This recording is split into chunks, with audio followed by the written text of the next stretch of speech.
finally seen the brand new ride at Alton Towers, Toxicator, open for 2025. But on the day, it broke down for one of the strangest reasons ever. We've been given further looks at new coaster trains, new coaster track, and even inside brand new theme parks, even if we have seen inside them already. And loads of different parks around the world have finally reopened for the new season. It's about bloody time. Oh, it's been a busy week, because all that and even more has happened this past week in theme parks.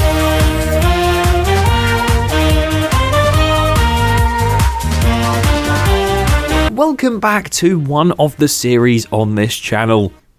This past week in theme parks, where we look at loads of different news across the parks around the world that have happened in the past 7 days. And there's been loads going on as per usual, so if you want to skip to specific stories, be sure to use the chapters in the video progress bar below. And be sure to subscribe to the channel if you haven't already too. There's tons more content to come over the next few months now that the parks are actually open. So be sure not to miss it by subscribing. Many thanks. And many thanks to those that are tuning in again to this series. And we're going to start off with a quick fire segment. If you didn't see it last week, we had a stupid story come out from the Efteling saying about a terrace being closed, yet people were still sitting in it. Well, today, their boat ride that they have that goes round the rivers and the lakes of the resort, someone jumped out of it. And that's the news from Efteling. Although it's not, because on August the 1st, they are going to be opening their Grand Hotel. We knew it was going to be in summer, now we know it's the 1st of August. Spoke about it before, but the scaffolding's all coming down and it looks so nice. I want to try it out. Right now, work is continuing on the Universal Kids Resort over in Texas, where not only have we had some new ride cars delivered, but also there's been some trademarks made. Mr. DNA's Double Helix Spin Ride and the Jurassic World Cretaceous Coaster. Right, Jurassic World Cretaceous Coaster is one heck of a name to try and get right. Sticking with Texas, over at one of the Six Flags parks, over Texas, they have some branded beer and cider on offer called the Texas Giant, and I assume this will be going across the whole parks of different ride branded beer. Get with the times, Alton Towers have been doing this for years. And talking of this thing on this bottle of a lager, Toxicator at Alton Towers did open for the first time in 2025 to rave reviews, and people have really enjoyed the ride. But I'll get onto what happened on that opening day later in the video, because I can't lie, it's a tiny bit crap. A ride that is also crap is Time Warp at Canada's Wonderland, a Zamperla Valère, the same as Hero in this country. I want to demolish it right now. Well, I don't have to, because an email confirmation once again has confirmed that Time Warp will be leaving the park for good. Get in! Raw at Six Flags Great America, a wooden roller coaster, is having track work done to it, and that is looking rather lovely. Titan at Six Flags over Texas is also getting refreshed, and that looks lovely. Prowler over at Worlds of Fun will be receiving Titan track. Nice. Wodan at Europa Park, another wooden coaster, is also receiving Titan track. How much Titan track can there be in 1 week? And you never guess it, Zambezi Zinger at Worlds of Fun, another wooden/steel roller coaster. Guess what? It's getting its lift hill fully enclosed. You thought I was going to say it's getting Titan track. You are wrong. Snoopy's Racing Railway roller coaster has track almost complete over at Carowinds, and another family coaster that has track work underway at another Six Flags Cedar Fair park is Quantum Accelerator over at Six Flags New England, and that has had track going up too. Silver Dollar City have announced the longest season yet since they first opened, coming in at a whopping 244 days long. This year's season's going to be incredible stuff. Just for context, that's around the same amount of time as we usually have here in the UK, or some parks here in the UK have even less. God, I wish we could go 365. Universal, please do us a favour. And talking of Universal Bedford, fencing has arose right on site, or around the site perhaps. I say perhaps, but I literally went there and saw it. Definite. Yes, metal Harris fencing has gone up, and you can see the no trespassing signs and everything, so it's looking like it's gonna happen. Although they could have done that just to stop the field from being made. You can never stop the force that is the field. Because we've already done an episode since the fences went up, so go check that out, link in top right. back to the news. Thunderstriker at Carowinds, their B&M Hyper, has had a new sign created for it. And Luna Park Sydney over in Sydney, Australia, would you believe it? They have reopened their classic Wild Mouse roller coaster after a huge refurbishment. It makes me miss the old Wild Mouse at Blackpool Pleasure Beach, you know. Although I never did it. It looked like the scariest thing ever. But this one looks a lot nicer, so I'm glad they refurbished it. And they have also refurbished our first longer piece of news this week, Goudrix at Parc Asterix, because they have put some brand new restraints / new trains on the coaster. And if you've never seen this coaster before, you can just look at a POV of it and you'll realise it's a jank heap of mess. The restraints really didn't help, but now they have these vest restraints where it's going to be quite like roomy, so you're not going to be going... And it should actually be a lot more comfortable now, so I'm glad they've done that. Very unexpected. As was the reviews from the brand new, just recently opened, Georgia Gold Rusher at Six Flags Over Georgia. This is another one where if anything happens to it, then I will do, but now I don't have to talk about it again. But a POV did release, and as said, the reviews were very unexpected because a lot of people said that it is full of airtime and actually a really punchy ride. Obviously, all it is a little boomerang type thing with a little hill and some splashdown elements, and it does look like a lot of fun, but the reviews made it seem way more than I thought it was. And now I kind of want to go over there and check it out, because it looks cool. And the same could be said for a new theme park coming to Poland called Hossoland, and we reported quite a few weeks back now that they have been putting track on site and not building anything, but they were preparing to make progress on some of their coasters, and one of their coasters has actually started going up now. You can see from this view here, it's like a red sort of like brown black supported coaster, a Vekoma, clearly, because for some reason Poland just seems to love Vekoma. But yeah, their first coaster has started to rise. I mean, it's not that big Vekoma that we've seen on some of the concept arts. I think this is just a smaller family one, so don't get your hopes up. But I'd be inclined to believe that we might see those bigger coasters go up soon, as we might see more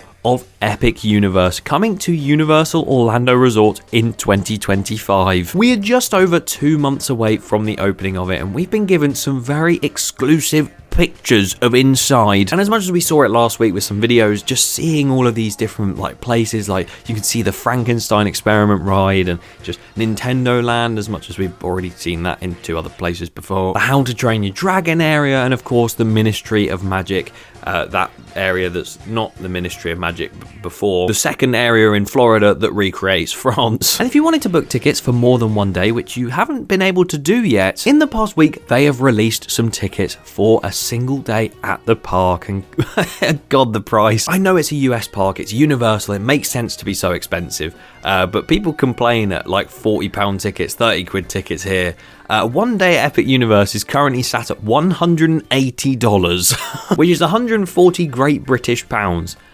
My Christ, I'm sure it'll be worth it though. And sticking in Orlando, we have actually had a preview of SeaWorld Orlando's brand new flying theatre, now known as Expedition Odyssey, and this actually looks really cool. I believe this is a Mac product and it's going to take you on a flight somewhere, and there were some media previews to show everyone the inside of the sort of ride system and how it's going to work, and yeah, it looks like it's going to be a fun ride. And the same could be said on Euro-mir at Europa Park in Germany, because in amongst all of these different announcements I've been saying, there's been a subtle hint that the Euro-mir roller coaster will be replaced with something completely different. It is set to close very soon, and I'm sure we will see an amazing replacement. When they say completely different, it makes me think we might see a Mac Extreme spinner, because obviously the spinning on that is going to be way too out of control, whereas Euro-mir was just, oh, let's flip you backwards, oh, we'll go this way now. Oh, and it was actually controlled, but there's no Mac Extreme spinner at that park yet, and considering it's Mac's home and it would be right next to Voltron, I think it'd be insane. But one of the best family coasters that's opening this year is Mecaladon over at Walibi, Belgium. And we know what the train is going to look like, but they've actually had the train delivered to the site, and it does look incredible. It's a Gerstlauer family coaster with multiple launches, loads of airtime hills and whippy transitions and stuff, and it looks like it's going to be so much more than just a generic family coaster. It's actually a generic family coaster over water. No, it looks like it's going to pack a punch, and the theming looks really good as well. The fact that they're re-theming that entire area into a dockyard type area. I really do enjoy seeing that. And guess what else I enjoy doing? Traveling to the UK, or do I? I don't know. There we go. Oh, we're here. You can now unfasten your seatbelts, guys. Where we start off at a park that I haven't spoke about at all in this series, and that is Gulliver's World in Warrington, because they are building a brand new area with some brand new rides. And we've had a few teasers such as Munchkin Motors, as you can see right there, and Winged Monkeys. That looks like it says Winged L Monkeys. No, that's the side of... I'm so stupid. But it seems to be the land of Oz, so they're going for that sort of like castle theme a little bit, and it looks really, really good, especially for Gulliver's World. And it'll be a nice addition to the park. I know that park also has a wooden roller coaster, and it's a pretty rough one apparently. Maybe we'll see that RMC'd as part of an expansion in 2026. Talking of expansion, over at Chessington World of Adventures last week, I said that planning has been approved for the Minecraft area coming to replace Wild Asia. And I was wrong. It actually wasn't that the planning was approved for that. It was Project Play. So we're going to have to wait a little bit longer for that. But just forget that I said that. Burn it with flint and steel. Chicken jockey! Chessington also announced a brand new 35th birthday for Vampire exclusive experience, and it's very expensive. The Vampire birthday lunch with Q&A was going to be £140 without Merlin Pass discount. I know you get a Q&A with John Wardley, everything like that, amazing. And the birthday behind the scenes tour was £225. What? At the time of recording this, the birthday behind the scenes is sold out and the other one hasn't, so do what you want. That is hella expensive, but considering the front car for Scorpion Express went for about £3,500, I'm really not surprised. Great Yarmouth Pleasure Beach have a brand new ride coming this year in summer. Leo's Jungle Journey, and it appears to just be Jungle Bus, but reskinned. Yes! We'll forget about the fact Jungle Bus is staying at Chessington. And also, Pleasurewood Hills in Great Yarmouth have announced the return of Wipeout, their Vekoma Boomerang, but under this shark theme. And that shark car looks very similar to the one we saw earlier. But they have brand new lap bar restraints on that as well, and they've completely refreshed it as we've been covering, so I really can't wait to try that out later this year. Paultons Park are busy getting their brand new ride Ghostly Manor ready and are offering a phase blaster thing to give away. Just remember not to touch it before the safety bar has lowered. Dueling and blasting aside, they have also put planning permission in for a brand new accommodation on site. Oh my god, their first ever one! And it's going to be a massive plot of land right here just behind Cobra, and that will be home to a Scandinavian woodland village. I genuinely love hotels that are like little lodges and stuff, like there was one at Efteling and there's obviously the one at Towers. So to have another one come into the UK, I love that, and I really can't wait to see it develop. Something that's happening in the UK as well this year is the Lego Festival, which is apparently the world's biggest Lego festival. Wow. Happening at Legoland Windsor, and it's going to be some sort of event in sort of May, April time, and you're going to have different acts and different stage shows. I thought they were cutting entertainment, but apparently not. And that's actually going to be at all the different Legoland parks around the world. So if you want to find out more about that, check their website. I'm not going to talk about it, as I don't want to talk about the fact Thorpe Park has opened its doors. And you may be thinking, why are you so sad at that? Say, at a pass holder day, that's completely fine. I love to see the park back open, but they've done something just so disrespectful, and that is that they have removed donut time from the park. It's like my favourite thing at the park, man. Why? But guess what has already been removed and replaced at Alton Towers? A completely exploded and burst drainage pipe underneath their brand new ride Toxicator. Of course, the brand new top spin ride, as I said earlier, opened this past weekend, and you know, it was a good little ride. Doesn't overly spin like some top spins do and make you sick, but was enough to be satisfied. But halfway through the opening day, the ride did suffer some downtime, and they actually kicked everyone out of the area and the queue line, and it was a bit like, what's going on? Until videos and photos emerged online of some sewage leaking out of a drainage pipe underneath the tunnel of the ride, all down towards where sort of Galactica and the shop are. And I don't really want to show you the images without pixelation or blurriness, because it's a bit grim, because a pipe bursting and it being a sewage and drainage pipe, yeah, you can put two and two together and realise yeah, it's a bit disgusting. But yeah, everyone was a bit confused of what was going on, and we were told that it probably wouldn't reopen that day, and I was looking to get spited once again on not having a night ride, but luckily it reopened, even though by the time it reopened we were on the monorail back to the hotel. And it was up and running once again. It ran the next day as well, pretty much fine other than 1 or 2 breakdowns. The rest of the park was definitely not the same as that though, because the whole weekend there was lots of ride closures and availability wasn't great.